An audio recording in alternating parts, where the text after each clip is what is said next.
Now, with our last story of the day is electric vehicles.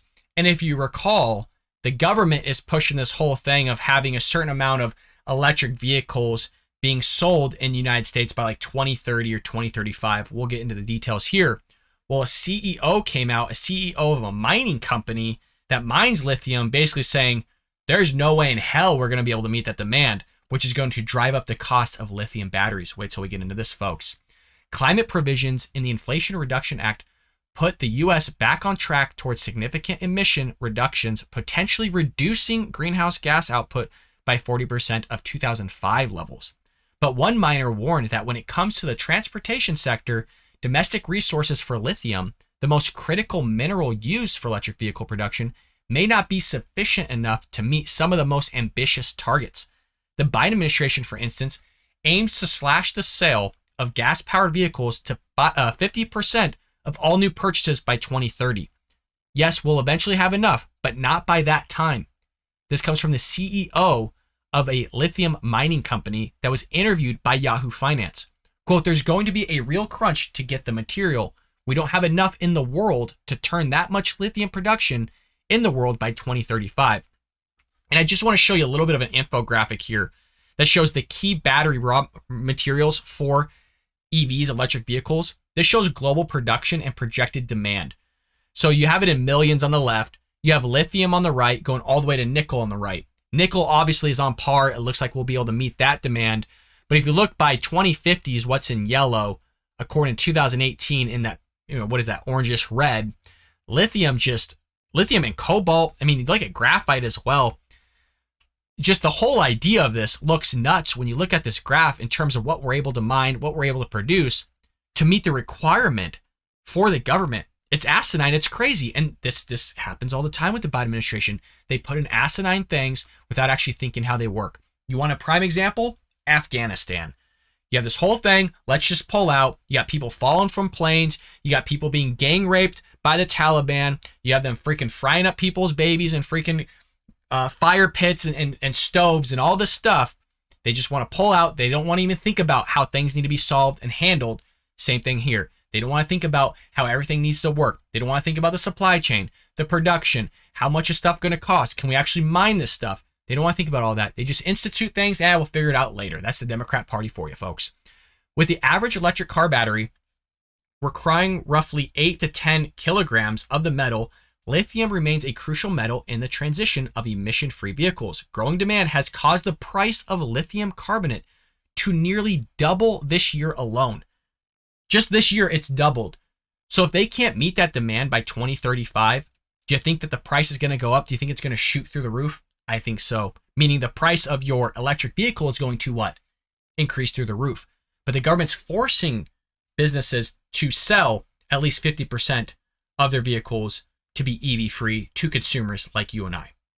And the EIA projects demand to grow by 40 times in the next 2 decades, with the majority of the supply coming from outside the US. That has complicated climate targets set by the Biden administration. The president has called for half of all new vehicles sold by 2030 to be electric, setting aside billions of dollars in the Inflation Reduction Act to incentivize drivers to make the shift. They're already expensive as it is. I mean, you saw the energy secretary, was it Janet? No, it's not Janet Yellen. I forget her name, but the Treasury Secretary and the electric, the Secretary of Energy coming out and saying, oh, we'll just go buy an electric vehicle. That's how we could deal with all this. That's how we could deal with gas prices. That's how we could deal with inflation. The knucklehead can't figure it out that people just don't have $60,000 laying around. It just shows you the disconnect from our government to the average American. And it's only going to get worse by 2035. It's only going to get more expensive. But those same tax credits come with requirements, as we talked about in the Bald Brad show. In order to get all the tax credits, a certain amount of that vehicle has to be produced here in the United States.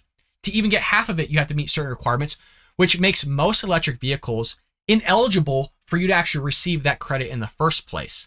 But they have it all figured out, you guys. They're the ones that are handling this.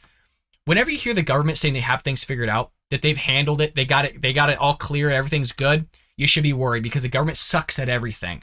Literally everything they implement, absolutely to a T, sucks. So if they say that, you know that's going to suck as well. Once fully operational, the plant will process 30,000 metric tons of lithium per year. The company is also planning another plant to put in North Carolina, which will allow the firm to supply lithium for 1 million electric vehicles per year. The world has changed, Philip said. We're now in an era where everyone's going to want an electric car. I don't want an electric car. I want a gas guzzler. I want a truck. I want a Ford F-150. I mean, the Ford F-150 Lightning's pretty dope. I just don't think the technology's there right now where I want it to be in order for me to shell out that kind of money for that kind of vehicle. I don't buy new cars. I will be buying a freaking clunker for years to come, folks. I live by Dave Ramsey's financial peace. I ain't looking for an electric vehicle. I don't want a $60,000 car. I don't want a $70,000 car. I don't even want a $35,000 car. That's not who I am. I'm an average Joe and I'm an average American, a true American patriot that wants to drive a gas car. I don't want an electric one. While car makers like General Motors have rushed to secure partnerships with domestic mining operations in anticipation of the demand, man, I sound like Joe Biden over here. The mining in Nevada remains the only operational lithium mine with meaningful output. You got China in the mix that wants to dip their hand into it in terms of continuing domestic production of lithium in their country. You got Australia as well, including Chile. Everybody's trying to jump into this. And if now is the time to jump into putting in and buying up stocks for energy, now is the time to do it, because the government is forcing the hand of the private sector to make sure that you're buying an electric vehicle. If you live in the state of California, you can't get a gas-powered car after a certain time. Forget what it is. It's either 2025 or 2030 or something like that, where you could buy a used gas car, but you are pretty much forced, in a nutshell, to buy an electric vehicle here if you're going to buy new instead of used. So we'll see what happens. Prices are most likely going to drive up because you got inflation going up already. And they just said right here, a CEO of a mining company says, look, we can't meet the demand. Prices already doubled with lithium already. You think things are going to get a little bit worse, folks? I think there are. They're going to get a little bit more expensive. So be on the lookout for that. If you're looking to get an electric vehicle, I'd start saving now, folks. It's going to get a little bit pricey. I hope you enjoyed that clip from the Bald Brad Show. If you did, make sure to hit that subscribe button so you can stay up to date on all our future content.